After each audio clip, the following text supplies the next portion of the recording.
وأمد الشكر لنادي معلمي عجلون، الأخ أبو عود اللي دائما يعني حاضر حقيقة في أنشطة أندية المعلمين، كان متميزا وسيبقى بإذن الله.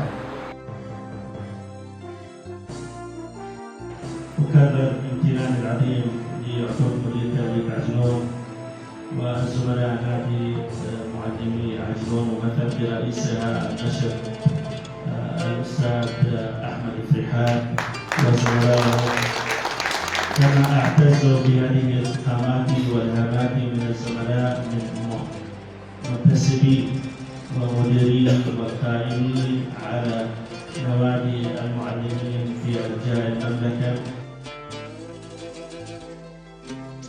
فأرسل رسالة هاتفية إلى أخي أحمد الفرحان مدير نادي عجلون، والهدوء الذي عند أحمد قد لا يؤشر على دلالة واضحة بنجاح هذا الملتقى الذي نفخر به اليوم. هدوء منقطع النظير هو ورفقائه من الهيئة الإدارية وموظفي النادي وأهل عجلون الكرام، إلا أن النجاح يثبت أن صاحب النجاح ليس دائما هو من هو صاحب الضجيج، بل في الهدوء يصنع النجاح، وفي الروية تقدم كافة أشكال ومعالم النجاح الذي نفخر به اليوم. فبقول سنة 2025 سنة هنية، يوم تجمعنا بعجلون الأبية في الملتقى الأول للمعلمين اللي يسوى 100، رعاية أنيقة من ابن الأكابرية دكتور نواف والشواكة وابن عساف وابن البطوشية، ولا يزعل علينا ابن فريحات راعي شبوبية.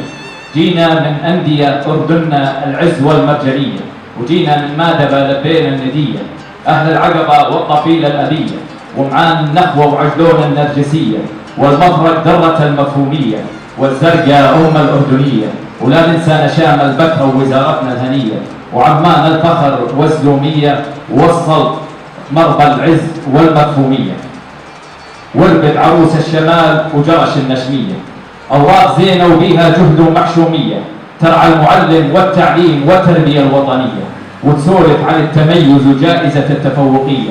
جائزة الملكة رانيا ما هي شوية، والإصلاح في التعليم وفق الأطر التعليمية، واختامها مسك بعون رب البشرية عن دور معلمنا في غرس القيم الإنسانية، وهذا باختصار جهد أنديتنا القوية.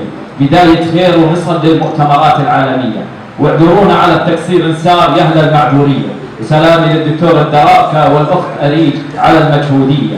نشام جواد ما بيكم الدنية، واختم وصلي على سيد البرية، المرة الجاية الملتقى في سيارة نص الفيصلية.